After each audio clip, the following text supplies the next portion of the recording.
What's going on, guys? So the video you're about to see is a little speaking engagement I did on a webinar through AMZ Scout, which is a Amazon software, but this is going to be me speaking on the future of marketing with Amazon and just the future of Amazon in general. So hope you guys enjoy. It's about 25 minutes. There's some good info in there. So hopefully you guys enjoy it, and I'll see you guys at the end. What I'm going to be talking about is marketing and expanding on Amazon.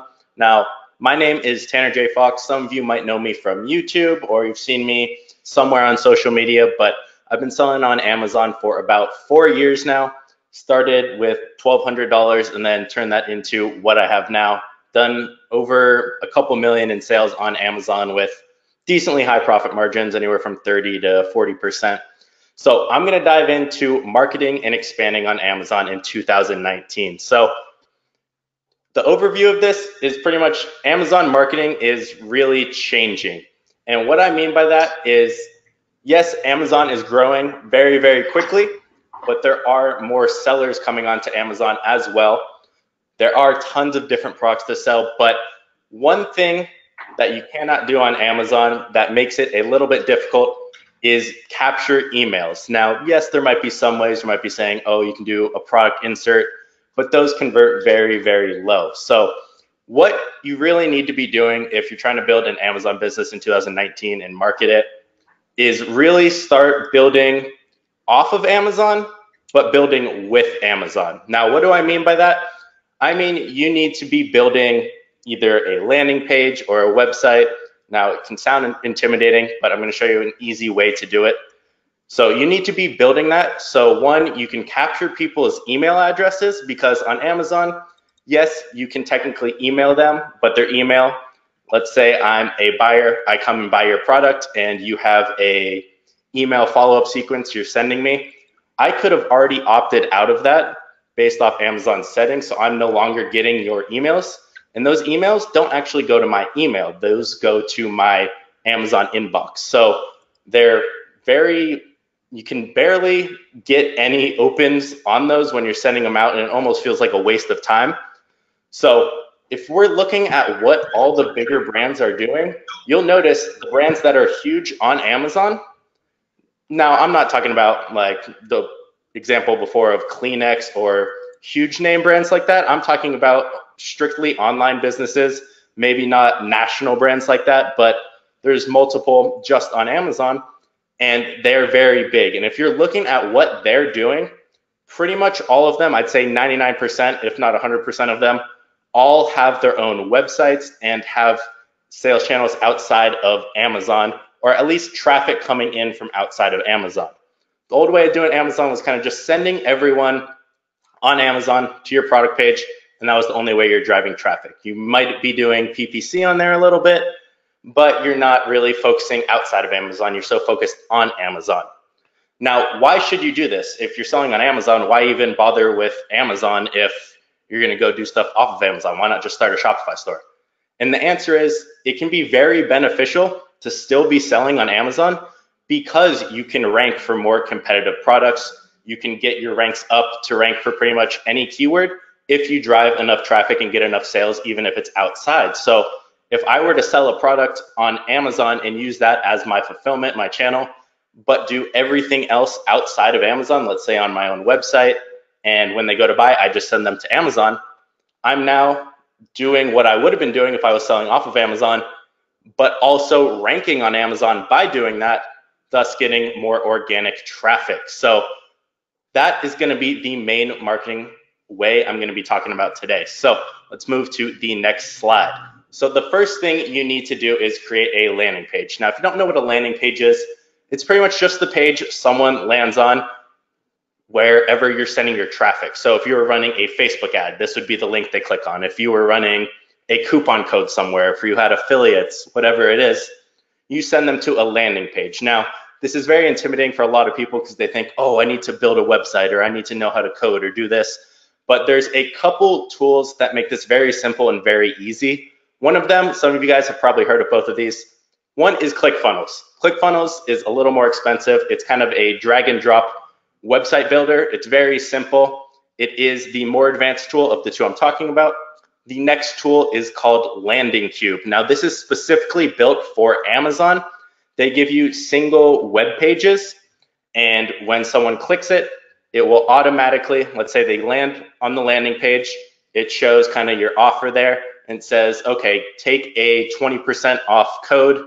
The code's right here. They click it, and they are then sent an email with the code and a link to buy your product, which I'll go over a little bit later. But pretty much Landing Cube is a lot cheaper than ClickFunnels. It's easy to use, and it's made specifically for Amazon. And the whole goal of this, again, is to start building a business that's not just Amazon, that is focused around Amazon and utilizes Amazon a ton, but it's focused on the business as a whole and building its assets out. Because one of the biggest benefits, or I'll say the biggest assets that most businesses have, is an email list. If you could go start a product and you had 50,000 people on an email list, you already know what they're interested in. It would be pretty easy to launch a product and rank it on Amazon, right? So when we're creating this landing page, like I said, probably 10 times already, it sounds intimidating. It's really not. If you're using, again, Landing Cube, super easy. It's a single page. It's drag and drop. Literally all you have to do is maybe put a headline, an image of the product, maybe some benefits on the side of it, and then the coupon explaining it in the coupon code. And you have a landing page, and you can link that directly to Amazon. Now, a lot of times people have trouble tracking this as well, but I'll show you guys that in 1 second. So step one, create the landing page. You can use ClickFunnels, Landing Cube, whatever you want. Those are the easiest. Landing Cube's pretty cheap and very straight to the point and easy to learn. So maybe check that out for your landing pages. You can use whatever you want for this though. The next step is to email capture. So we are capturing their emails. That is our secondary goal. Obviously, first goal is to get sales, but secondary is to capture their email, because capturing emails, I already said this, is one of the most beneficial ways to, one, you can launch a new product. Two, you can promote other similar products if you have a bunch in a certain niche, and you can just continue to market them pretty much forever. Now, first thing we're doing on that page, they put their email in, they're sent the coupon code, they're opting into that page. The next thing, like I said, we send them the product so we can send them to the product directly and give them the coupon code on the page, or we can send them the coupon via email. Now, there's two benefits to both of these. So let's say you're on the opt-in page, someone opts in, and you decide to send them directly to the product page after that. You already gave them the coupon code. Well, they might not even check their email now after they put their email in. And people get used to opening your emails. So you really want them to open that first email as well. It'll also help you with not hitting spam. But if we were to send someone to the opt-in page, have them opt in and say, check your email for the coupon. Yes, we're getting them to open the email. We're getting them used to it, which is very beneficial. But people are lazy. People don't want to spend as much time to do things. You want to make things as simple as possible. You want the least amount of clicks and effort for someone to be able to do whatever you want them to do. So in this case, we want them to use the coupon code to buy the product.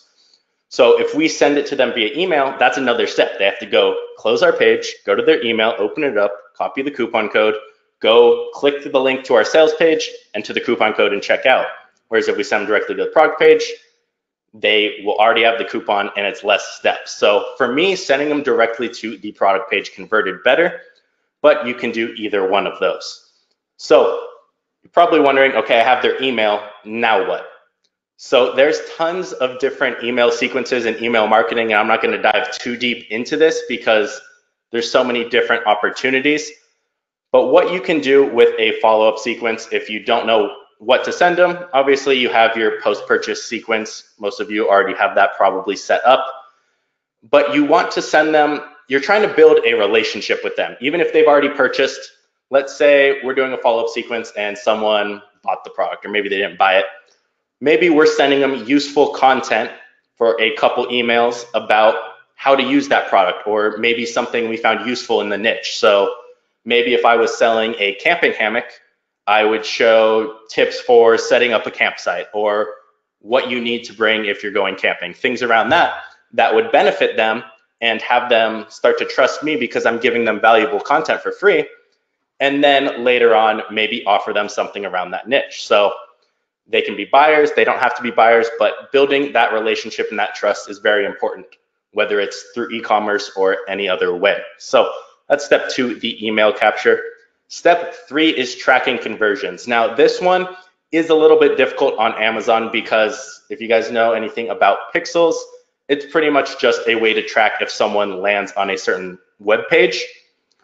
Pretty much all we want to do with tracking is know where did the person come from, did they buy, etc. So we know if we're running ads, if we're spending $5 per customer and our profit's $7, how do we know which people bought from our ad, which people bought organically? So there's a couple different ways to track if you are doing this landing page method, or let's just pretend we're running Facebook ads to it. There's 2 or 3 different ways you can do this. The first way is you can track your traffic to the landing page on Landing Cube or on ClickFunnels, or if you're using Google Analytics or a Facebook Pixel, you can track your traffic to that, and then you can cross-reference it with people who used whatever coupon code you put for that deal, and you can have different coupon codes if you're running different ads, and that's one way to tell who bought. So maybe I have one landing page that's different from another, or one ad that's different from another, and I send 100 people through both, and I notice 9 coupons come from one place and 1 coupon comes from the other. I'm going to stop that 1 coupon ad because I know it's not converting as well. So you can do that based off coupon codes and cross-reference it. Another thing you can do, which not a lot of people do or even know about, is you can get an affiliate link for your own products. And yes, you are allowed to do this on Amazon. At least that's my understanding of their rules and their terms of conditions. You can be an affiliate for your own products. It's very easy to become an Amazon affiliate. You can sign up in like 2 minutes, just type in Amazon affiliate, and you can get an affiliate link for your specific product. And you can use that link when you're sending people to your sales page, whether it's from the coupon code or from your landing page. When you send them to Amazon, you can use an affiliate link. So you know each time someone purchased, they went through this link, and this link was only here for this landing page or this ad. So that's another way you can track it, as well as Facebook pixels if you want to mess with trying to figure out if people's emails from when they opt in are the same, but that gets messy. For me, the coupon codes or the affiliate are the easiest way. Honestly, the coupon codes, but sometimes people don't even use the coupon code when you give it to them. They just go buy. So those are the easiest ways to track your conversions. And then you want to test and optimize. You can't go in to any of this thinking, okay, this page will work, and if it doesn't, it just doesn't work. You have to test different things, different headlines on your landing page, different images, maybe different bullet points, focus on one angle more than the other, depending on your niche. So after that, we go to step 4. Step 4 is retargeting. Now, retargeting simply is just targeting that customer again, or if someone visited your page, you're showing them your information or your product again. So there's different ways to do this.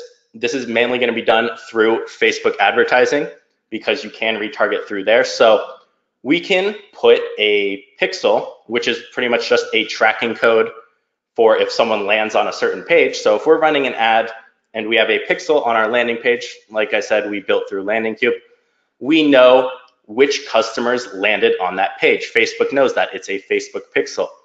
So if we do that, we can retarget those people that landed on that page and show them ads for our product. Now, retargeting ads convert a lot better than if you're just trying to get cold traffic and run ads to random people, because you know they already have some interest if they visited your landing page or even your product page.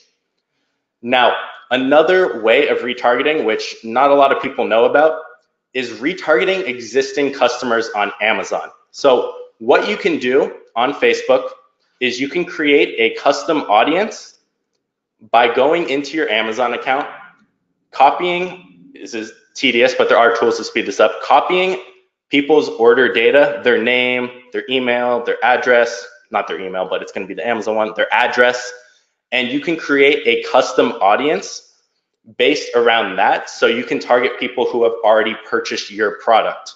So you pull that data from Amazon, from your orders, you put it into an Excel sheet, and you can upload that into Facebook and create a custom audience where you can run ads to that custom audience. So that is one way if you're launching another product or if you want to target them in a specific niche. That is a very beneficial way.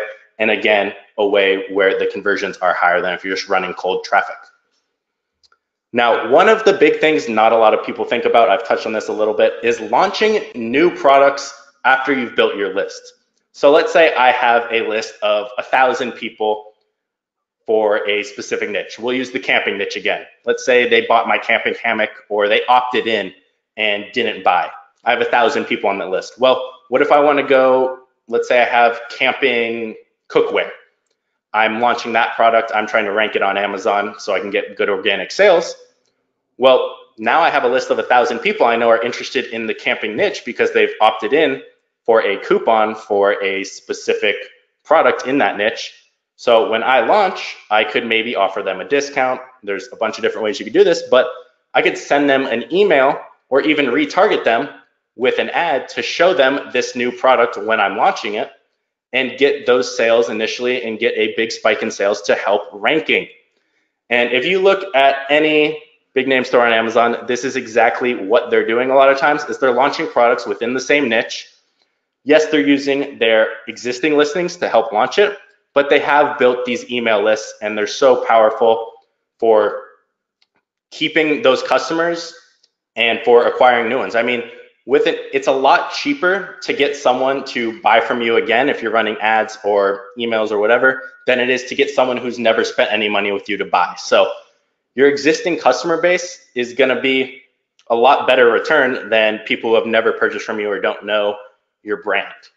So that is going to be all for marketing on Amazon in 2019. Hope you guys learned something. If you guys have any questions, feel free to drop them below. Yeah, we've got a whole bunch of questions for you. I just first of all, thank you. This is awesome. You got some amazing content here. I noticed that one of the things you said was that you can launch new products to the email list, and this is kind of what Fernando was saying with the monopoly method. So that's kind of a similar thing. So this helps with the monopoly method even more, right? Yeah, definitely, because then they're seeing you everywhere, on Amazon, off of Amazon. Right. And I've seen before that apparently it's 20 times easier to sell to an existing customer than it is to a cold customer. I've seen things like that. So this is fact. This is really, really cool. The average number on that is normally if someone spends $1 with you, they'll spend $3 over the next year. So if someone bought a $20 product, they'll most likely spend $60 with you over the next year. So it's almost a 1 to 3 compared to if you're trying to get cold traffic and bring them in. I like that. All right, so we got some questions. We'll fire through them and then we'll move on. So we got a question from, well, first David said he bought a lifetime membership to AMC Scout. Good job. We got questions from Alejandra. He said, so at the end, instead when you talk about selling products on your website, do you send 100 products to Amazon? If you, like, let's say you get 200 products, do you send 100 to Amazon and then keep 100 separate to sell on your website? No, so this method is going to be directly through Amazon, because the whole goal, if we're sending them outside, if we're getting traffic from outside of Amazon, my goal is to get the sales on Amazon, even when it's traffic from the outside, so I can rank on Amazon. So it's the same thing. It looks like they did buy it on Amazon because they did, even if the traffic's coming from elsewhere. So I'm still getting the ranks up to get those organic sales on Amazon as well. So it's still on Amazon. Brilliant. Yeah. Alexander says, how do you capture emails on Amazon? And shouldn't all links be directed to Amazon when messaging people? There's a fine line on Amazon about the rules because because you captured their email outside of Amazon, you can market to them directly and send them the link. You don't have to send them messages directly on Amazon. You're not talking about sending messages to their Amazon email. You're talking about collecting their email on a landing So page.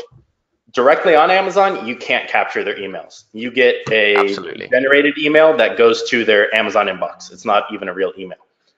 The method we talked about, they're opting in with their own email, not on Amazon, on your own landing page. You capture their email, and then you send them to your Amazon page for your store or whatever product you were selling. So you already have their email. Absolutely. So, I mean, again, to the people who are asking these questions about being on Amazon, these are more advanced methods where you're selling off of Amazon and building the brand and building an email list and monopolizing and things like that. So it's a little bit more advanced. So obviously we're just giving you overviews, but if you want to learn about setting up a page on ClickFunnels, you're going to have to go and research that a little bit. But I think the idea that you gave about getting your order list and turning that into a custom audience on Facebook, that's brilliant. I love that. I'm going to be using that. That's very, very good stuff. I like that. That's very, very cool. Okay, we've got another question. Nicole asks, what's a good way to differentiate your products from your competitors with there being so many sellers with the same products? What do you suggest? You don't want to make them obviously the same or super similar, because then it's just based off price. It's a race to the bottom. You got to differentiate whether it's the actual product or how you angle the product. Like, let's say you and I are selling the same thing. Let's say I'm selling some supplement. You could sell hard that the supplement maybe does X, Y, and Z, or I could sell them on emotion and say it'll allow you to spend more time with your family because it gives you this result or this. So you can angle it different, but if you're talking about just physically, my favorite thing to do is bundle stuff together. So a lot of people will do this wrong, where they'll bundle something that's not even relevant enough or people don't want, and that actually will hurt your listing. So when I say bundling, let's say I was selling the camping hammock. I want something small that maybe costs me less than $2 that people buy with the product. And you can see this under the like sponsored products or frequently bought together under products. I want to add something like that. So maybe if it was a camping hammock, I'm going to add the little carabiners where they tie them to a tree, or the tree straps, something like that. And I'd angle it where it's you're buying the camping hammock and you're getting this free, not you're buying this and this. I like that. And just to add to that, I love the concept of adding more value, having a better offer, making yourself stand out in that way by bringing them into a story and having a story around your brand. It's so important for making yourself stand out.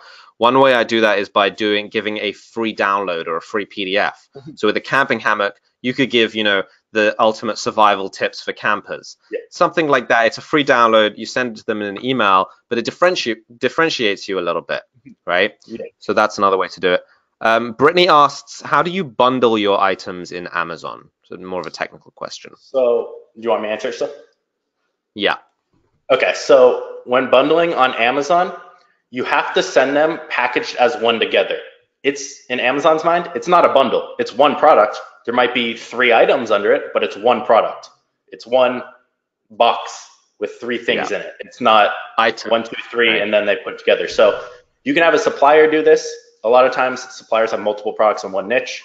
Camping hammock example, it's something I sold way early on, and I got it from the same supplier. They bundled it together for me, packaged it as one, sent it to Amazon. So it's one product in Amazon's mind, but technically it's a bundle. Yeah, so it's got its own UPC code, it's got its own FNSKU, it's got its own listing, everything's unique, right? Yes, but one thing for it. Not each little item has a UPC. Right, okay, exactly. Okay, so Ralph says the manufacturer can bundle, yeah. Yeah, and Thomas if you have something, if you have something you want to bundle from 2 different suppliers, you can have one send it to the other. It's going to be a little bit more costly, but it's completely up to you. So whatever the smaller one is, you can have them send those units. Usually if you have 2 suppliers in China, it's not too expensive. I think I sent like 400 or 500 units or something for like $200. Right. You could also have both suppliers send to an inspection service and they can package it, something like that. Yeah. Or if you want to really do it bootstrap, send it to your house, package it yourself. I've done that. Don't do that. more expensive. Got it. You're doing the hustle. Thomas asks, how important is packaging? What do you think, Tanner? I don't think it's that important, to be honest. It really depends on the product. You don't even have to show your packaging on Amazon if you don't want to. I had something that was awkward shape and I couldn't make good packaging. Well, first off, I wasn't creative and I didn't know how to do any of it. So I was like, I just won't show it. It's fine. And I honestly did that for a lot of stuff. But if it's a higher end product or quality is super important, if it's something to do with kids or health or food, I do packaging and I get it designed and spend the time on it. If it's higher priced, if it's something that quality is super important, if it's something generic that's plastic or rubber or something, I wouldn't, but designing it is important. Again, it's all the story and the image of it. People aren't buying the product, they're buying what you're selling them. So if I'm telling you this product will make you lose 20 pounds, or if I'm telling you buy this item, it just depends on whatever story you're selling them. Yeah, like I like to think of how much Apple invested in making sure that when you open an iPhone box, it comes out with that really smooth sound, like there's a little bit of air in there, and you're just like, oh, that feeling is great. Or removing the plastic from these tech items is just such a good feeling. Trust me, they've thought about that. They know they're doing that. Oh, definitely. Yeah. So Nicole asks, would you recommend selling products that need FDA approval for new sellers? If it's something you're not intimidated by and you have the money, then yeah, go ahead. It might be a longer process, but I personally wouldn't, especially as a beginner. But again, it depends on you. If you're comfortable, you're not worried about it, then yes, but it can take some time, some trial and error. Awesome. Mia is asking for a class on bundling, so we're going to have to do something about that. Make some content about bundling. Maybe something will come out of this where we all do something together. I don't know. We got Paul who said, what would you consider a higher price product in dollar terms? What is a higher price product? Anything $50 and higher. Because usually people will have to think about it more. They'll have to consult a spouse. And it's just more of not a, one-click buy, which is Amazon Centaurus for. Right. All right, so we got a few more questions, but just to keep things moving on, I'm going to do my talk, and then Tanner, if you want to stick around for questions at the end, we'll have everyone on and we'll do all the questions. But for the moment, if people want to find out more about you and learn more about what you teach and they like what you got going, where should they go? You can go either to my YouTube, which is just Tanner J. Fox. If you forget the J, you won't find me. Or you can go to my website for my course for Amazon is called 7figuremachines, plural.com.